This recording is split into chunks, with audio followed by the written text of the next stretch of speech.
Bien, estamos en una porción de la Escritura donde el Señor Jesús ha empezado a enseñarle a sus discípulos en un sermón supremamente famoso. Es un sermón que algunos han catalogado como el sermón más leído de la historia. Estamos hablando del Sermón del Monte.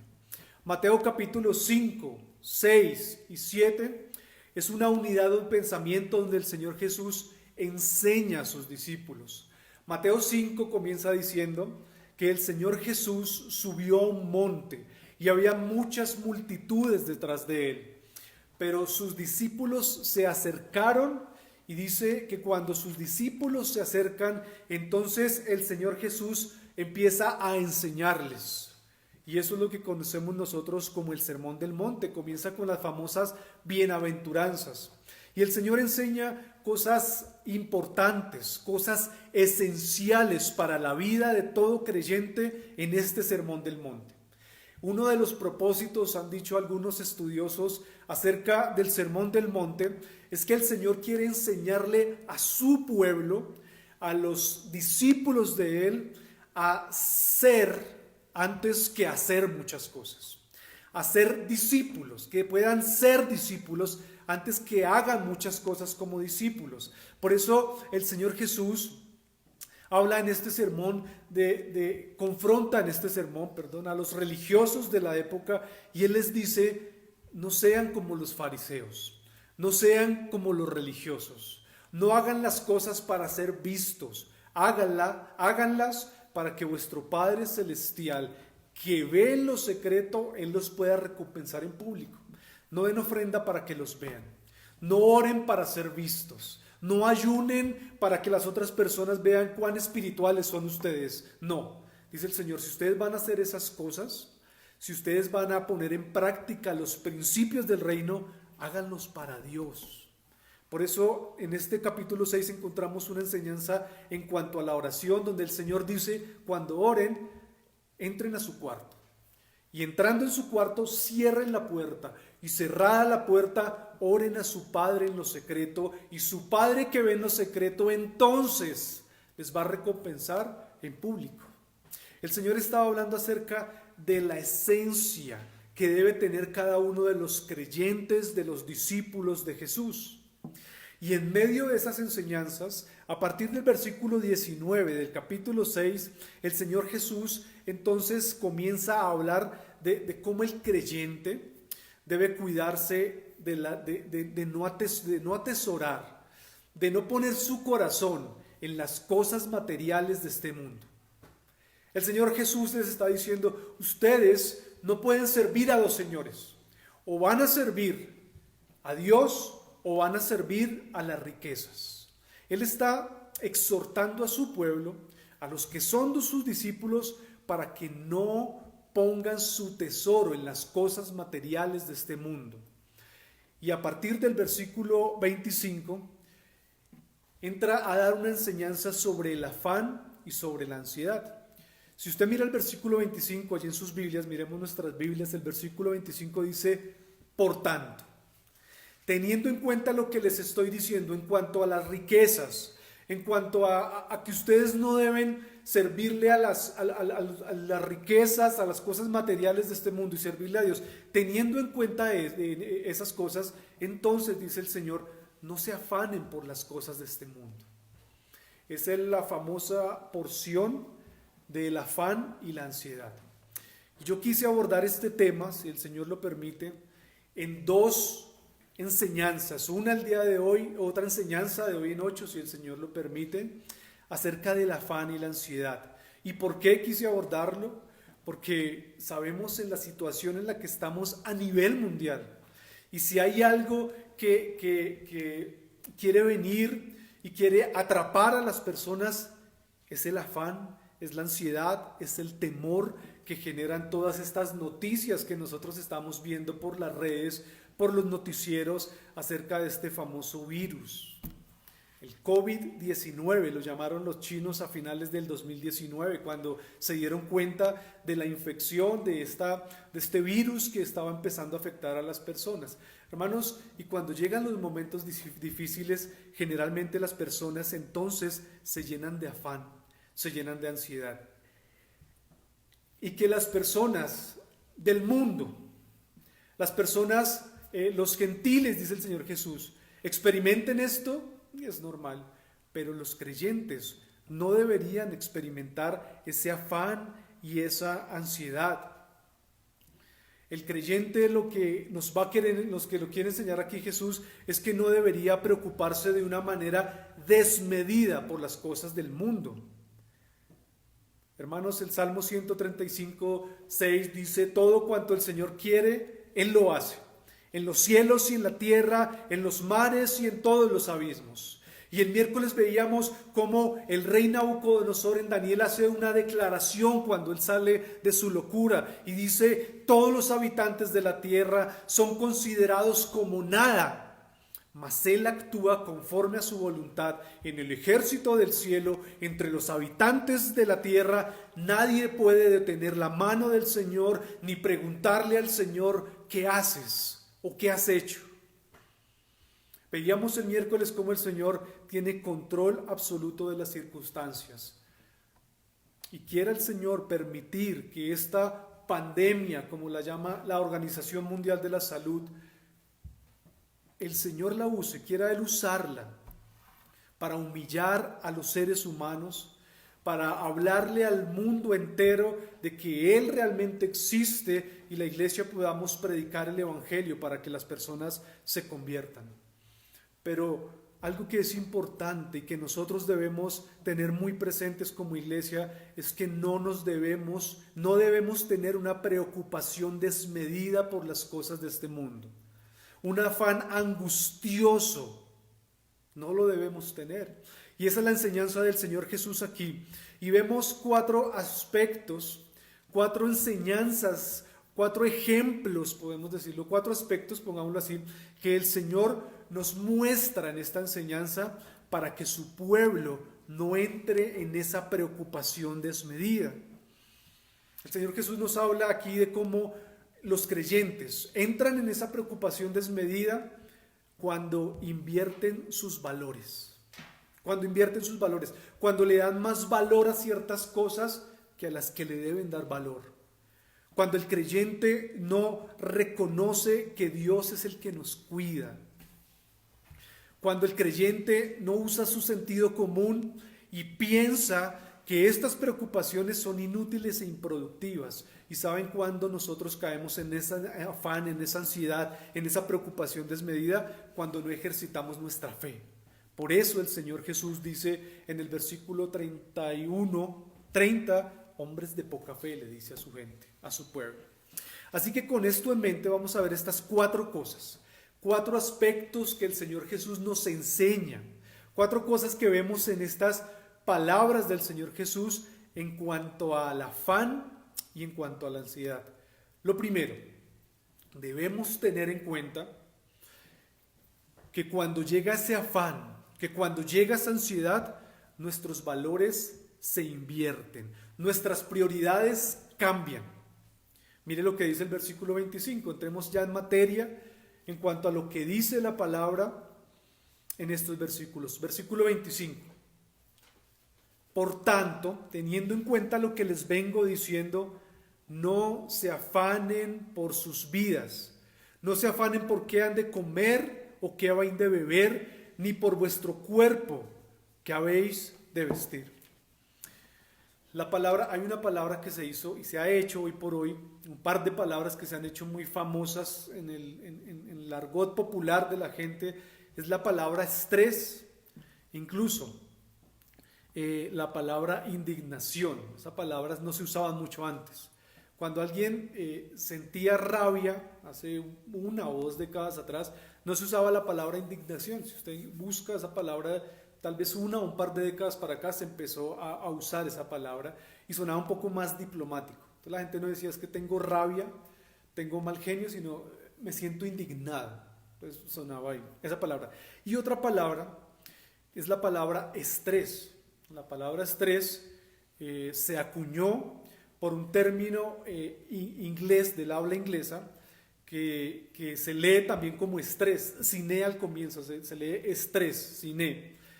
Y esa palabra en inglés se usaba cuando las personas estaban bajo tensión o bajo presión. Entonces se fue acuñando y ya la Real Academia Española la acuñó y ya la palabra estrés aparece. Y hoy por hoy nosotros podemos vivir mucho estrés. En diferentes momentos de la vida podemos vivir estrés, y en esta situación en la que estamos a nivel mundial podemos experimentar estrés en nuestras vidas.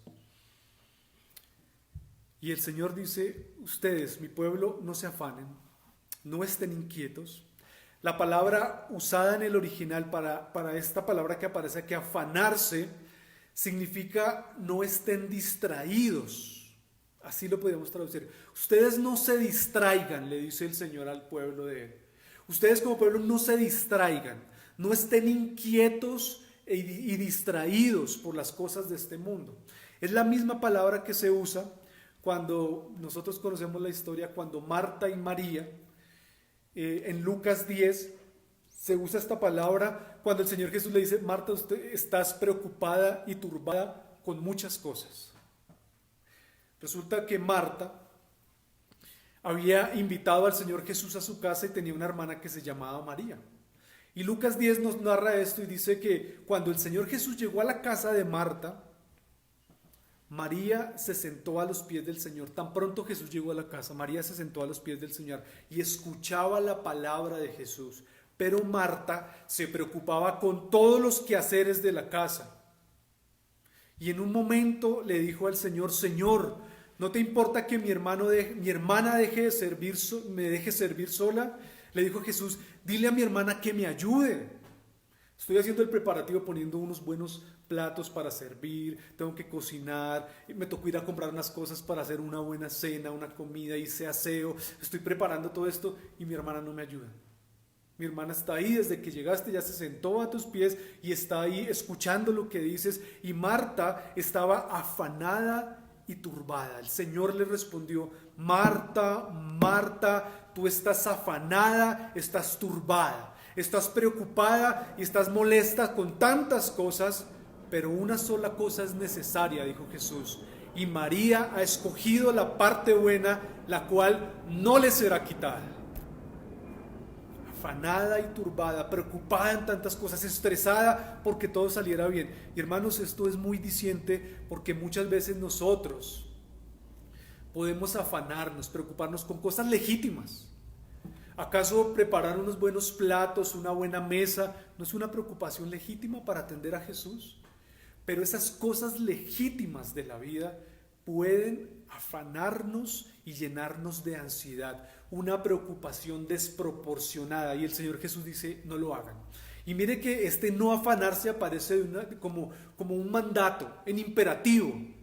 Ustedes no pueden afanarse ni pueden angustiarse de esa manera. Por eso el Señor Jesús les pregunta: ¿no vale más la vida que el alimento? ¿Y no vale más el cuerpo que el vestido? Es una pregunta retórica. Claro que vale más la vida que el alimento, y claro que vale más el cuerpo que el vestido.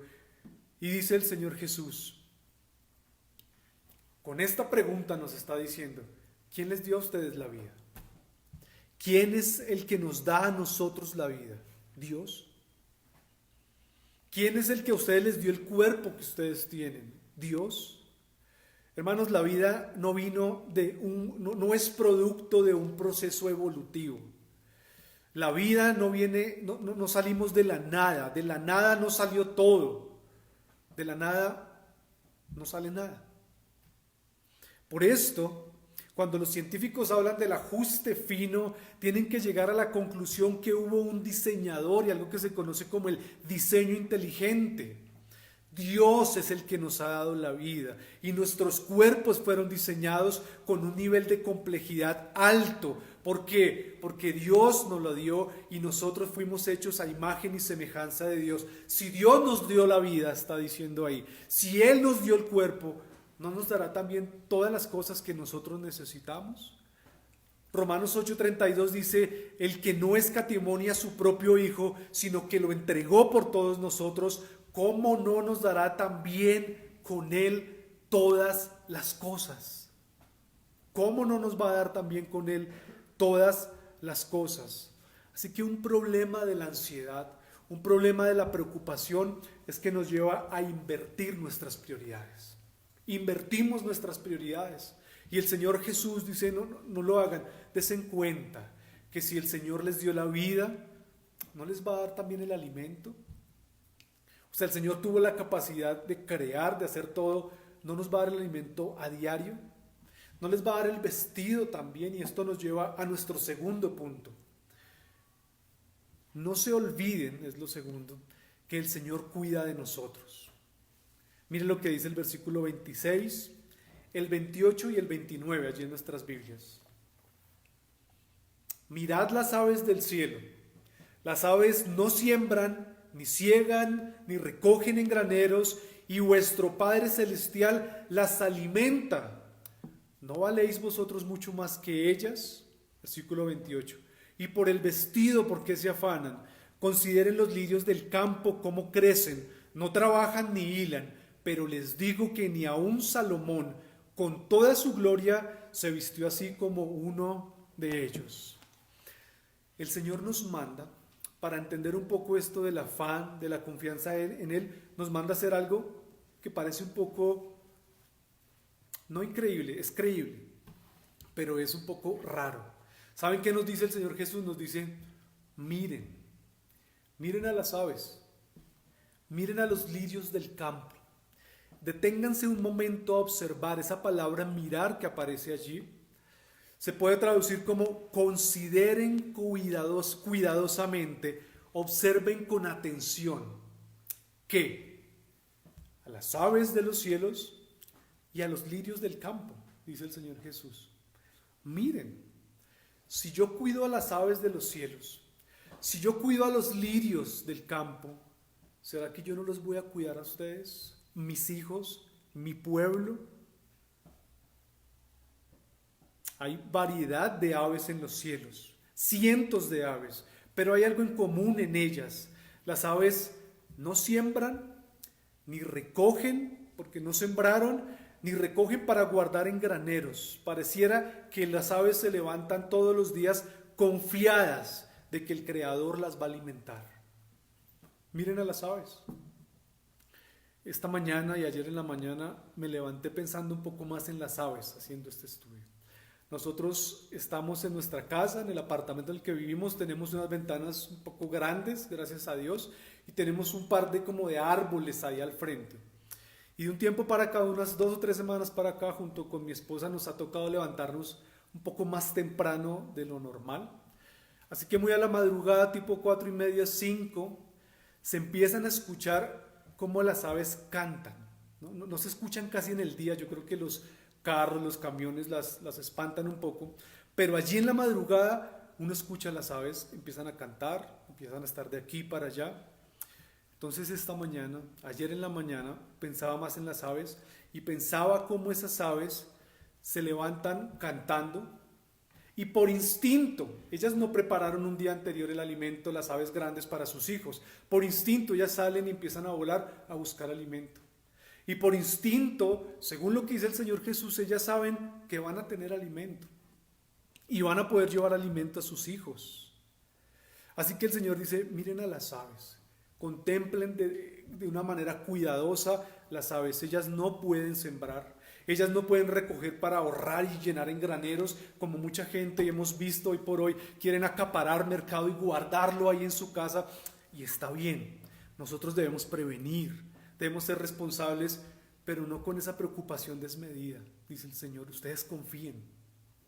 Ojo, este pasaje no debe ser malinterpretado como si se estuviera fomentando el ocio, la pereza o la irresponsabilidad. Que no vaya a faltar el esposo perezoso que le dice a su esposa, ¿sí ve? ¿Qué nos preocupamos, mija? El Señor va a proveer. No, esposo tiene que salir a trabajar. Esposo tiene que proveer para los suyos. La Biblia dice en Tesalonicenses, cuando Pablo le escribe a la iglesia en Tesalónica, cuidado con los ociosos. El que no trabaje, que no coma. No, nosotros debemos trabajar, debemos esforzarnos, pero debemos hacerlo de una manera confiada. Que el Señor es el que nos provee y nos da el sustento. Así que esto no fomenta el ocio, ni la irresponsabilidad. Claro que no. Las aves adultas no son perezosas, salen todos los días a buscar sustento para sus pequeños. Dice un comentarista al respecto, y esto me gustó: si las aves que no pueden en realidad hacer planes con anticipación no tienen razón para preocuparse, entonces ciertamente nosotros, los que seguimos a Jesús, que Él nos ha dotado de inteligencia, no podemos afanarnos pensando en el futuro. Ustedes, los que me siguen, dice el Señor, no deberían estar llenos de temor. Dice este comentarista: además, si Dios aún provee para estas criaturas bajas, ¿cuánto más cuidará de vosotros que fuisteis creados a su imagen y semejanza? Si el Señor cuida de estas criaturas bajas, sí, los animales las podemos ver como unas criaturas bajas, aunque los animalistas quieran verlo de una manera diferente. Los animalistas progresistas quieren cuidar a los elefantes, a los rinocerontes, quieren cuidar a todos los animales porque es que somos iguales, dicen, pero quieren matar bebés en el vientre de las madres antes de que nazcan. Y los animalistas, no sé si se usa esa palabra o no, pero los que protegen los animales quieren humanizar a los perros, ¿no? No tengamos hijos, pero tengamos perros. Y celebrémosle los cumpleaños a los perritos y hagamos todas estas cosas. No, hermanos, son criaturas bajas que debemos cuidarlas, sí, protegerlas, pero el Señor dice aquí: yo proveo para ellas, no los voy a cuidar a ustedes. No voy a cuidar a mi pueblo en medio de cualquier pandemia o crisis que venga al mundo. El Señor dice: yo los voy a cuidar. Y luego dice: consideren a los lirios. Voy a buscar en internet cómo eran los lirios. ¿Cuáles eran los lirios? Y los lirios son como flores hermosas, hermosas. Son esas flores bonitas, hermosas, y el Señor dice: ¿por qué se preocupan por la ropa? Los lirios no trabajan ni hilan, pero les digo que ni Salomón, el gran rey Salomón, con toda su gloria, no se vistió como uno de ellos. Los lirios crecen y se hermosean naturalmente. Si nosotros estamos en Cristo, hermanos, vamos a crecer y vamos a ver la provisión del Señor de una manera natural. Dice Matthew Henry en su comentario, un comentario más devocional que él tiene, dice: difícilmente haya otro pecado contra el cual advierta más nuestro Señor Jesús a sus discípulos que por las preocupaciones inquietantes, distractoras y desconfiadas por las cosas de esta vida. El Señor nos amonesta. Y esto nos lleva a nuestro tercer punto. Debemos entender que todas estas preocupaciones, hermanos, son inútiles. Y estas preocupaciones son improductivas. Mire lo que dice el versículo 27, ahí en nuestras Biblias. ¿Y quién de vosotros podrá, por mucho que se afane, añadir a su estatura un codo? ¿Quién de vosotros, quién de ustedes, por más que se afane, puede añadir a su estatura un codo? Ahora, esta palabra estatura que aparece allí se traduce en el griego como elikia y puede referirse a la edad, a la altura o a la estatura. Según nuestro contexto, tomamos esta palabra como que se refiere a la edad, a la expectativa de vida.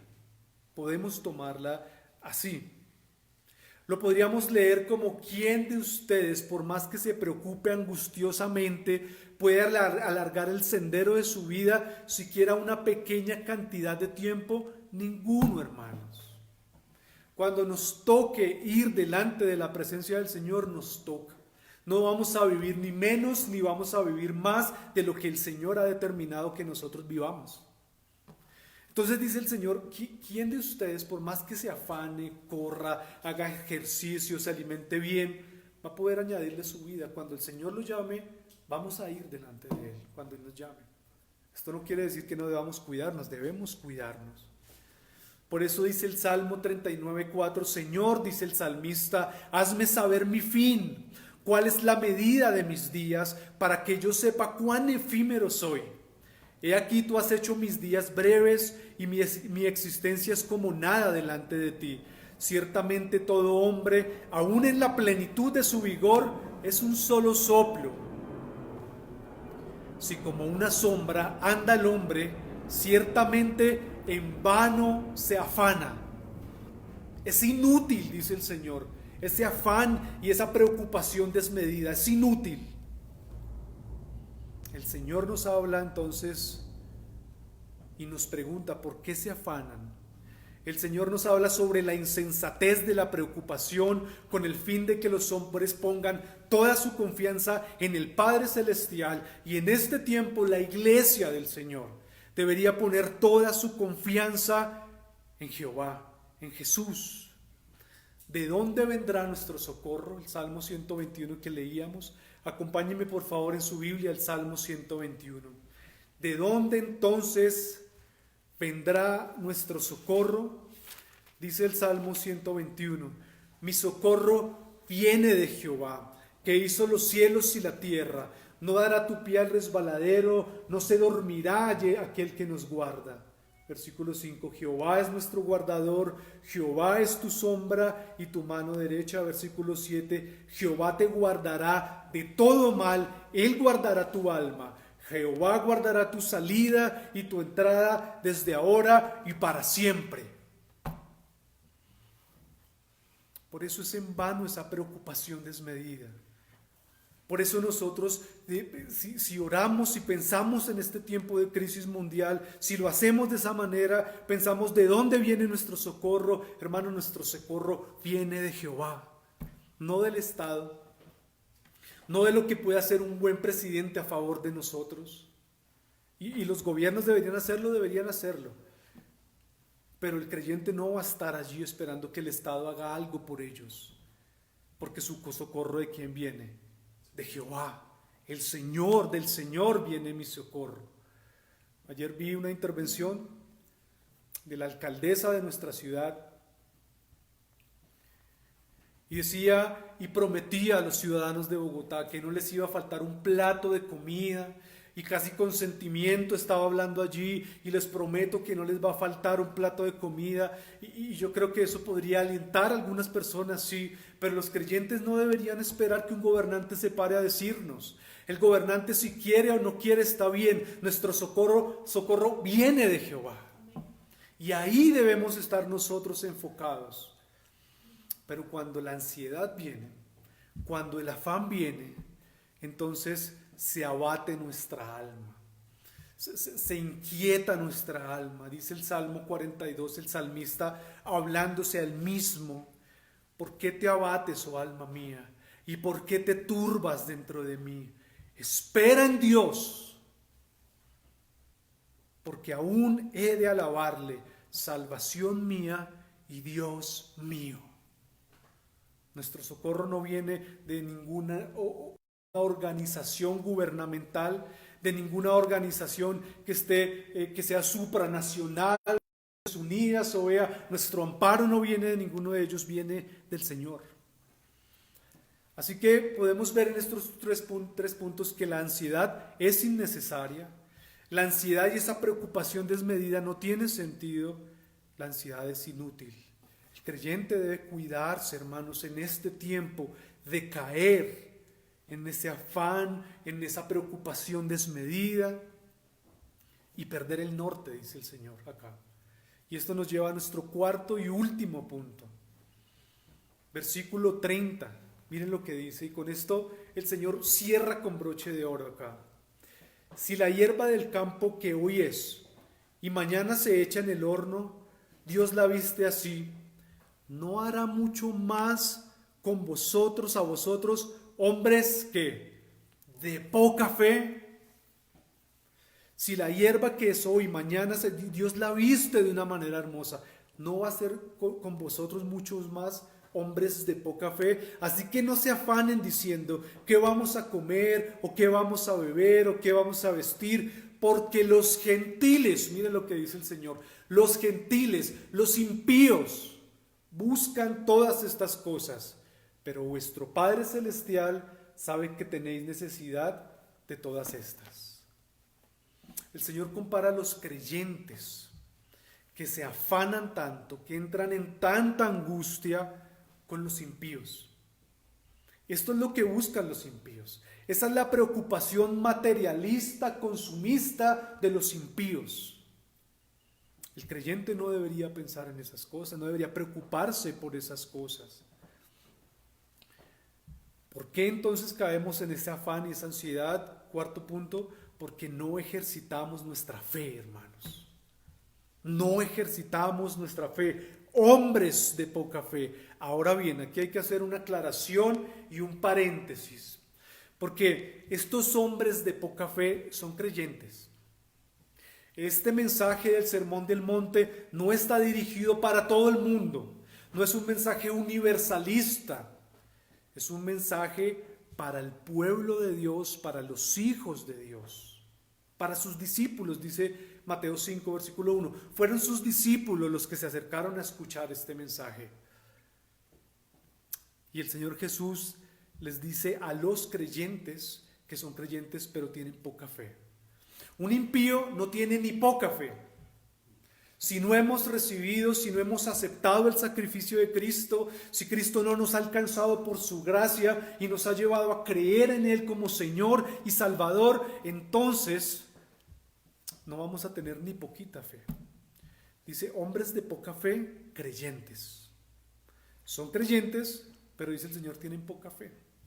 Jesús hace una distinción. A los fariseos Él les dice, vosotros sois hijos de vuestro padre el diablo, y los deseos de vuestro padre queréis hacer. Hermanos, es mentira que todos nosotros somos hijos de Dios. Eso no enseña la Biblia.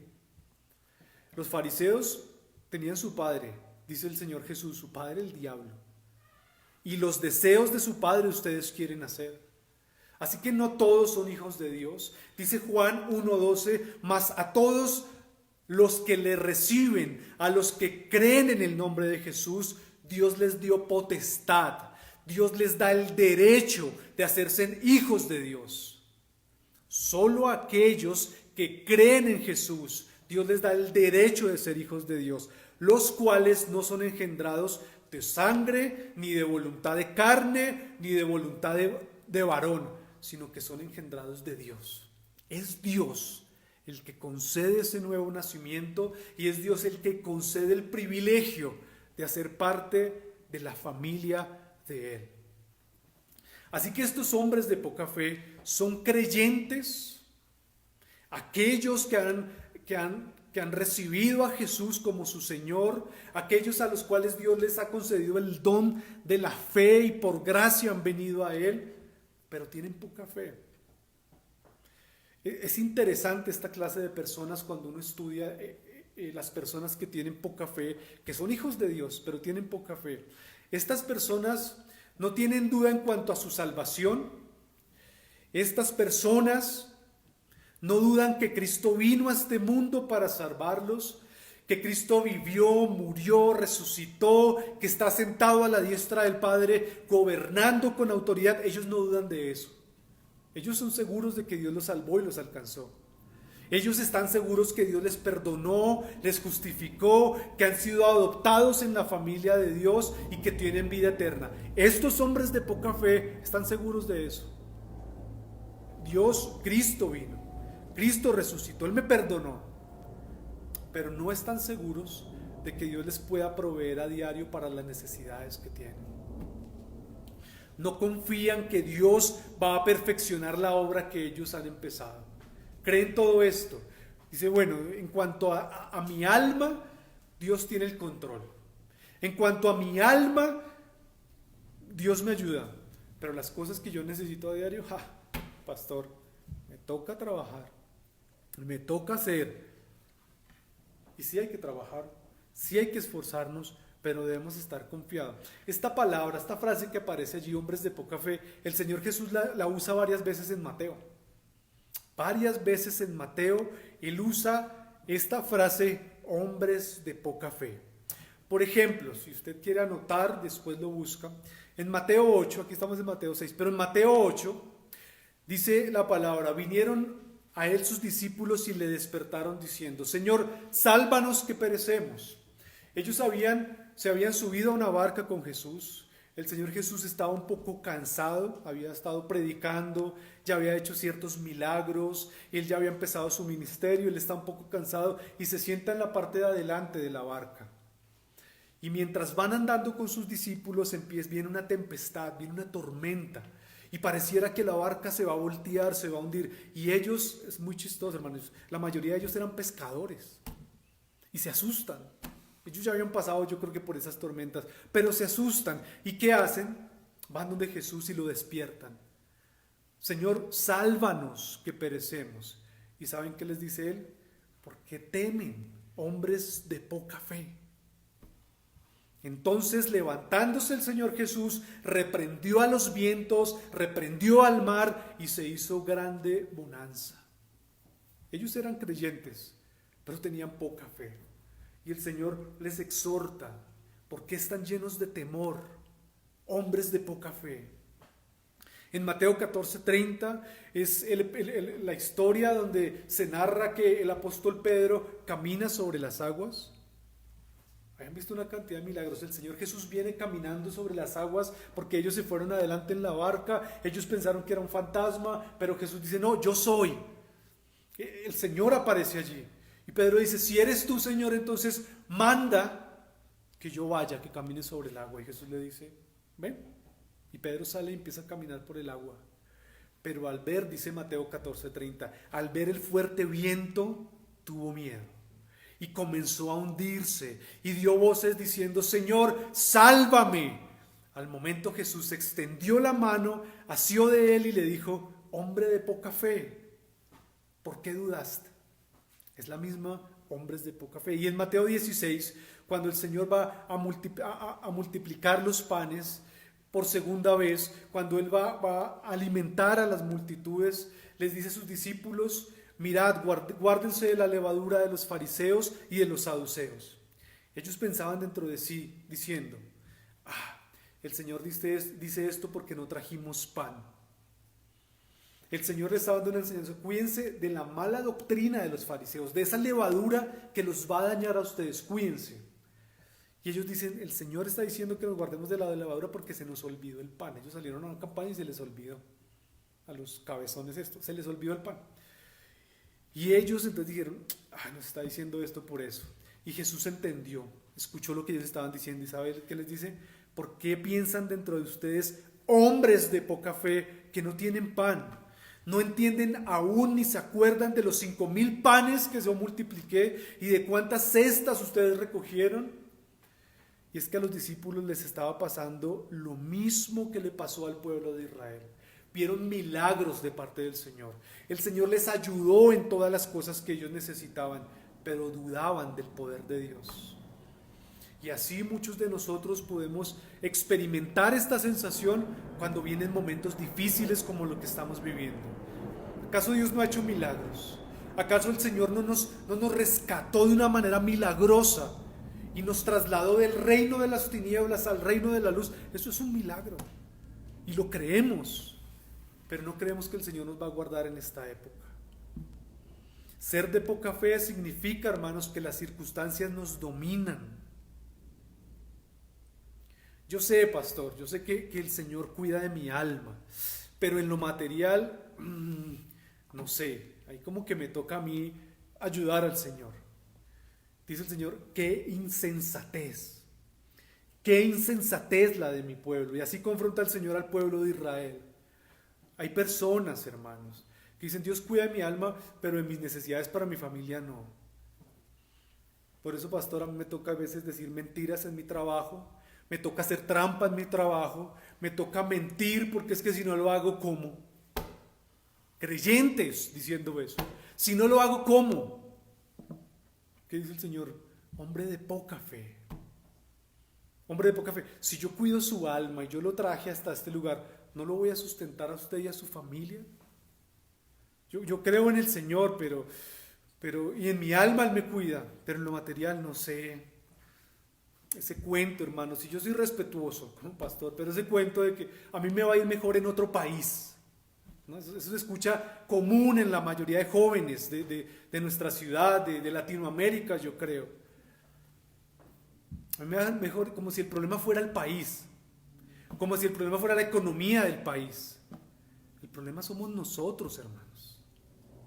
O váyase usted ahorita para Europa a ver cómo está la cosa. Váyase para España, váyase para Italia, a ver cómo le vaya. No, hermanos, no, nosotros debemos confiar. Gente que se van de ilegales, creyentes de poca fe, ilegales, y se mantienen escondidos y diciendo mentiras. ¿Por qué? Porque no confían en el Señor. No confían, dice el Señor. Y algunos dicen, pero si no es así, ¿cómo? Pastor, parece que usted no conoce la realidad de nuestro país, la escasez que hay. Hermanos, procuro estar informado a diario, pero procuro más estar informado de la palabra. Y el Señor dice, si ustedes experimentan eso, ustedes son de poca fe. Ahora, podemos salir claramente, podemos tener trabajos claramente. Ese no es el punto es mi falta de confianza hacia el poder de Dios, hacia Dios mismos. Por eso el Señor dice, no se afanen diciendo qué van a comer o qué van a beber o cómo se van a vestir. ¿Por qué? Dice el Señor. ¿Y cuál es el argumento que da? Porque los gentiles buscan todas estas cosas. Son los impíos los que buscan esas cosas. Pero vuestro Padre Celestial sabe que ustedes tienen necesidades de todo esto. Por eso en el versículo 33 dice, por eso, y eso lo vamos a ver de noche si el Señor lo permite, busquen primeramente el reino de Dios. Busquen primeramente el reino de Dios y su justicia, y todo esto, ¿saben qué? Va a ser una añadidura. No se comporten como los impíos, no se comporten como las personas del mundo. Dice William Hendrickson en su comentario, naturalmente los gentiles que no reconocen a un Padre Celestial, ellos están completamente en ignorancia acerca de las promesas y de las realidades muy superiores que Dios nos ofrece. Los impíos ponen su corazón, su preocupación en la comida y en el vestido, en las cosas materiales, y estas cosas son objeto de su deseo consumidor. Pero los seguidores de Cristo son completamente diferentes. Ellos trazan un camino diferente y deben ser distintos y deben no hundirse hasta el nivel de los impíos. Los creyentes debemos entonces confiar y no temer. Nuestro Padre amoroso sabe que tenemos necesidad de todas estas cosas. ¿Acaso no fue eso lo que pasó con el pueblo de Israel? Ustedes recuerdan la historia, aquí lo vimos unos domingos atrás. El pueblo de Israel vio unos milagros impresionantes. 10 plagas, no solo una epidemia como la que estamos, 10 plagas. Para ablandar, porque el corazón del faraón estaba duro. Ellos vieron milagros portentosos de parte de Dios. El Señor abrió el mar rojo y llegaron a un desierto, un momento hostil, difícil. Sí, ahí está difícil la cosa, en el desierto, pero ¿saben que el Señor los alimentó? Les dio carne, también les dio pan, les dio maná. Luego pasan días y ahora ¿qué vamos a tomar? Donde hay agua, el Señor les da agua. El Señor hizo muchos milagros en medio del pueblo. Pero ellos se olvidaron y no confiaron, se llenaron de temor. No se detuvieron a pensar ni a hacer un análisis lógico. Si Dios nos ha ayudado en todo esto, no nos va a ayudar en esto otro que viene. No nos va a ayudar en esto que viene. Claro que Él lo va a hacer. Vayamos al libro de Números, por favor, en nuestras Biblias, porque quiero que miremos cuál es la reacción del pueblo y de 2 espías que manda el Señor Jesús cuando llegan a la tierra prometida. Números capítulo 14, allí en nuestras Biblias.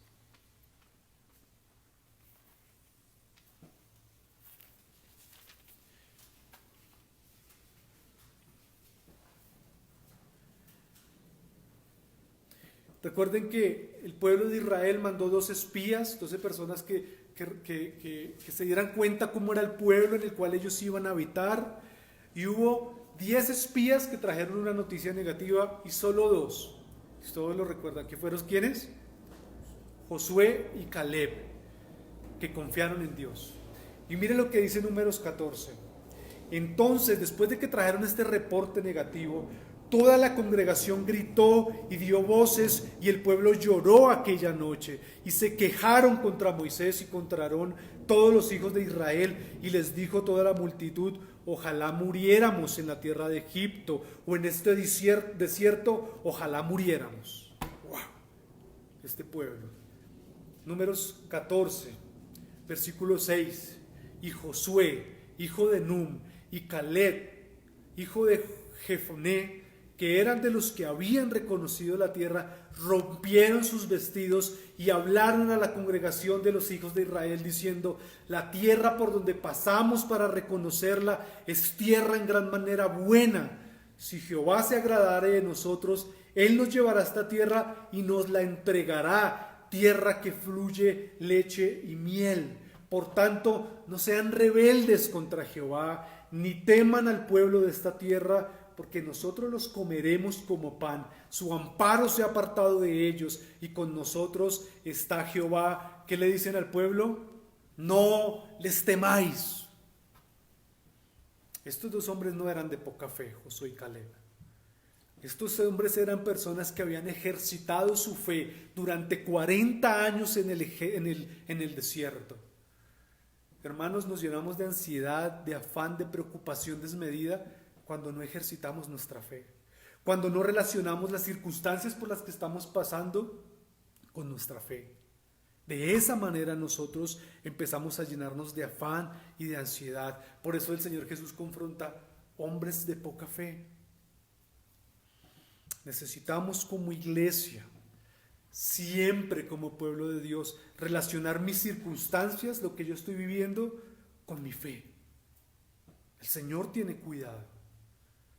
Tuvimos una charla anoche con mi esposa, una videoconferencia con un pastor de Estados Unidos, que pastoreó por 50 años, por 30 años, en la ciudad de Michigan.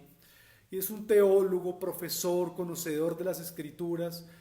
Y él nos hablaba, y algo interesante que nos dijo anoche en la charla que teníamos, dijo: yo creo que esto puede ser una de las trompetas que el Señor está haciendo tronar en la tierra para que el pueblo se despierte. No solo los impíos se despierten, sino que la iglesia se despierte también. Un microorganismo ha puesto de cabezas al mundo. El Señor hace como Él quiera hacer, y el Señor obra como Él quiera obrar en la tierra. El Señor tiene el control, y Él ha permitido que nosotros estemos pasando como humanidad lo que estamos pasando con un propósito. El Señor tiene el control. Dijo un autor, y esta frase me gustó: en el siglo I, cuando Jesús vino por primera vez, estaban esperando a un león, pero recibieron a un cordero. En el siglo I estaban esperando un león que viniera y acabara con todo el poderío romano, pero el pueblo de Dios recibió un manso cordero que fue a la cruz. En el siglo XXI la gente está esperando a un manso cordero, cuando de camino viene un león que está rugiendo y que viene con todo el poder.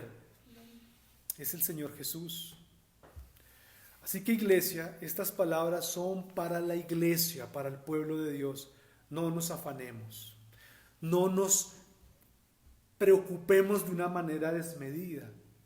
Claro que hay que tener provisión, claro que nos tenemos que aislar en este tiempo, claro que debemos tomar las medidas que debamos tomar como iglesia, debemos estar pendientes y podemos servirle, ayudarle a otros hermanos, vamos a estar pendientes como iglesia, pero estamos confiados que el Señor tiene el control. Nuestro amparo, nuestro estado de ánimo no depende de lo que digan las noticias, de lo que diga Donald Trump, de lo que diga el presidente de Colombia, de lo que diga la canciller de Alemania. No depende, depende de lo que Dios diga. Y Dios dice: no se preocupen, no se afanen, no se llenen de ansiedad. Y tengo unas palabras para aquellos que no están en Cristo, para aquellos que han rechazado a Cristo, que se oponen a Cristo.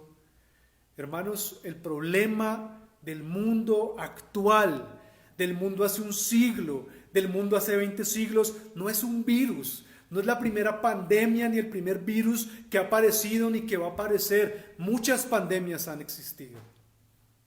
A los reformadores les tocó experimentar parte de la pandemia, del virus, de la peste negra. y lo pudieron sobrellevar. La peste española en 1920 también mató a una cantidad de personas. No es la primera vez, ni va a ser la última. El problema hoy por hoy no es el virus. El problema es nuestro pecado. El problema es que las personas se resisten a Dios. Hay una historia en Lucas 13 donde los discípulos, unas personas se acercan donde Jesús y le dicen: Señor Jesús, ¿escuchaste aquel accidente de una pared que se cayó, esa torre de Siloé que se cayó y muchas personas se mataron? Tal vez eran muy impíos, tal vez ellos merecían esa muerte, le dan a entender a Jesús. ¿Y sabe qué le responde Jesús? ¿Ustedes qué piensan? Que las personas que han fallecido, que fallecieron allá en Siloé, las personas que han fallecido en estas semanas en Francia, en Italia, en España, ¿acaso ustedes piensan que esas personas eran más culpables que todos los hombres que habitan en la tierra? Les digo, no son más culpables. Más bien, si ustedes no se arrepienten, entonces van a perecer igual que ellos. El Señor dice: no, el hecho de que ellos mueran no significa que sean más culpables, todos somos culpables. Pero si nosotros, hermanos, no nos arrepentimos en este tiempo, vamos a perecer y vamos a padecer, hermanos, en la eternidad, sufriendo, igual que aquellas personas que han muerto sin Jesús. No, el problema no es el virus, el problema es el pecado. Dice Apocalipsis 6:15 que los reyes de la tierra, miren lo que hablan como una radiografía más o menos, Apocalipsis. Los reyes de la tierra y los grandes, los ricos, los capitanes, los poderosos y todo siervo y todo libre se van a esconder en las cuevas y entre las peñas de los montes y van a decir a los montes y a las peñas: caigan sobre nosotros. Queremos escondernos, si podemos ir a nuestras casas, queremos escondernos del rostro de aquel que está sentado sobre el trono. Queremos escondernos de la ira del Cordero, porque el gran día de su ira ha llegado. ¿Quién podrá sostenerse de pie? ¿Quién podrá sostenerse en pie? Nadie, hermanos. Así que este tiempo no es para caer en esa preocupación desmedida para el pueblo de Dios, no. Vamos a ver de bien 8 cuál es la cura para esa ansiedad, esa preocupación. Dice el Señor: buscar el reino de Dios y su justicia, y todas las otras cosas entonces van a ser añadidas. Eso es lo que debemos hacer. Pero hermanos, que este tiempo sea para que usted se arrepienta de sus pecados, deje su rebeldía contra Dios, arrepiéntase de las cosas malas que han hecho y venga a Cristo. La Biblia dice que el corazón contrito y humilde Él no desprecia, que Él está presto para dar perdón, reconciliación y vida eterna, hermanos. Pero este es el tiempo. Que el Señor nos ayude como iglesia a seguirnos fortaleciendo y que el Señor, hermanos, nos mueva incluso a predicar para que nos podamos arrepentir y estar preparados. La pregunta no es: ¿el virus seguirá, no seguirá, cuántos contaminados? Eso va a pasar. Y los impíos se preguntan eso. La pregunta es: ¿estoy preparado? ¿Estoy preparado para cuando Jesús venga por segunda vez? Con esto en mente yo quiero que oremos y le pidamos al Señor que Él sea ayudándonos, hermanos, en este tiempo como iglesia, y sea usando este tiempo para incluso humillar a las personas y más personas se vuelvan a Él. Oremos, hermanos. Señor, queremos darte gracias en esta mañana. Oh Padre, cuánto nosotros necesitamos de ti. Cuántas veces nuestras almas están turbadas, están cansadas, están agobiadas, Señor, con tantas cosas que hoy por hoy vemos en redes. Y como Marta y como María, nosotros experimentamos, Señor, afán, ansiedad. Yo te quiero pedir, Señor, que tú nos ayudes para que nosotros podamos, Señor, enfocarnos en ti, para que nos preocupemos en la proporción justa, Señor, conforme a lo que debemos hacer, pero que podamos confiar porque esto te honra a ti, Señor. Padre, fortalece la fe de aquellos que están débiles. Aún fortalece mi fe en la debilidad, Señor.